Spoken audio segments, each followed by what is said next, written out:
Hey there. So this is going to be a little different. Had a little snafu in our last off-road adventure out in Death Valley, and we were in some tight brush areas, and I backed up and poked a hole, broke some stuff in my taillight here. As you can see, little pieces broken, the lenses broke out, and although the taillight still works, and these taillights are really bright. I mean, we have the LED taillights here, which are actually quite good. The problem I've always had is that this reverse light is actually quite dim and doesn't really light up the trail behind me very well when I'm in reverse. But there's also something else about these lights that's always bothered me a little bit, and let me show you that. It's always been an issue where if I had the propane tank mounted to the tire here, and now I'm carrying a rotopack here, that this taillight is so big and so bulky that it sticks out far enough where it becomes an actual obstruction with whatever I have mounted here. But I think I have a solution to this problem, and it's going to be addressing, well, repairing my taillight and taking care of this problem as well. And here's my solution. So what I'm going with is something that's actually hopefully going to address two problems. One, the brightness of the actual reverse lights, and the fact that these are a much more low profile rear tail light. As you can see, this tail light hugs the back corner of the Jeep very tight. It's not going to stick out really far. So step one is going to be removing the interior panel here so that we can actually get to the bolt that holds the taillights in.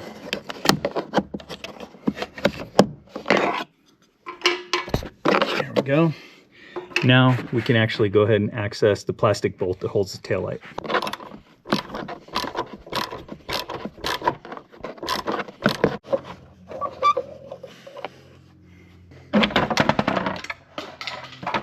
Oh, a little bit dirty in there. Okay, once this is pushed back, just go ahead and push down on this and pull it apart. So the next step is to go ahead and remove the screws holding this thing together, and we'll go ahead and pull this piece off so I can reuse it on the new lights. All right, so I've gone ahead and removed this from the actual stock taillight, and that's going to bolt onto the new Oracle light right here in this location.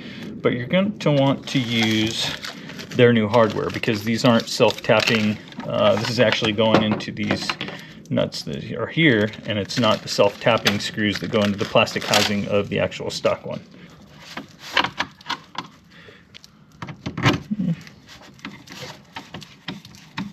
Now this resistor here, you see hot, don't touch. That would generate a lot of heat if it was plugged in, but this is only needed if you have the halogen lights. If you have the LED backup lights before, you don't really need that because your vehicle's already set up for the LEDs. So we don't need that. We can take it off. This piece right here is actually if you're going to use their wiring harness to additional backup lights, so the Oracle backup lights if you want. So this of course is the resistor we pulled off because we're not using, our vehicle was already equipped with LEDs, so we don't need the extra resistor. So we'll actually go ahead and bundle this stuff up. First thing I'm going to do is go ahead and connect this to the original harness. Whoops. So we'll go ahead and push the tab back in so those are locked together. And what I'm going to do is I'm going to go ahead and zip tie all this stuff together, and we'll go ahead and put this all in a position where this stuff isn't going to be rattling around in the back inside the Jeep.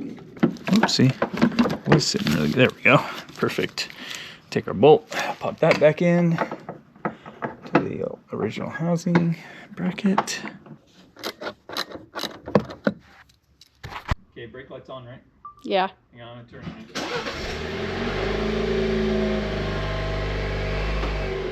Nice. First light on? Yep. Now there's that. New light. Old light. All right, so let's think about the things we're addressing with these Oracle lights. First thing was the issue we had where, of course, I had a broken taillight. Second issue I had was on the driver's side over here.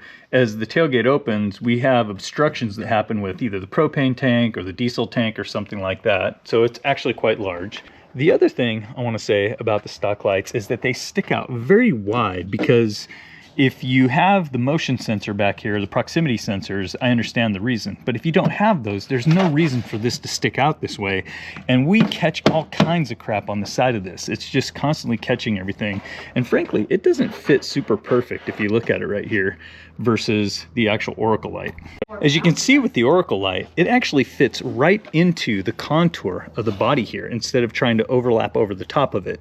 And it sits in there nice and flush and flat. So it's not catching anything from the sides over here. It doesn't stick out and run into things that you're backing up into. And of course, I don't have those same obstructions that I talked about on the other side with the tailgate. Plus, again, our reverse light I think is going to be quite a bit brighter.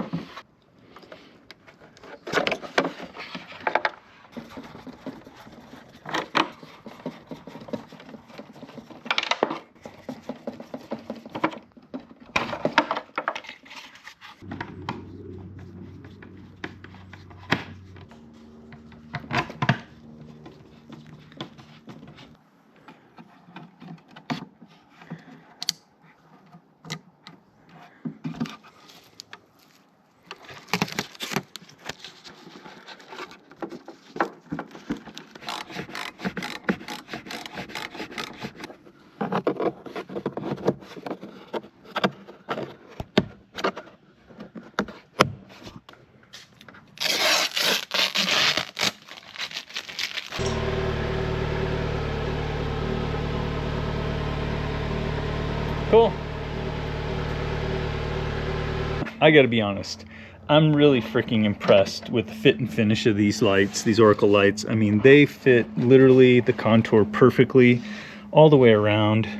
That looks really good. And by the way, I paid for these with my own money, guys. This is not just an endorsement because somehow these guys contacted me. I needed a replacement taillight. I looked at options, and this is solving a lot of problems for me. So, yeah, Oracle freaking JL taillights. Pretty cool.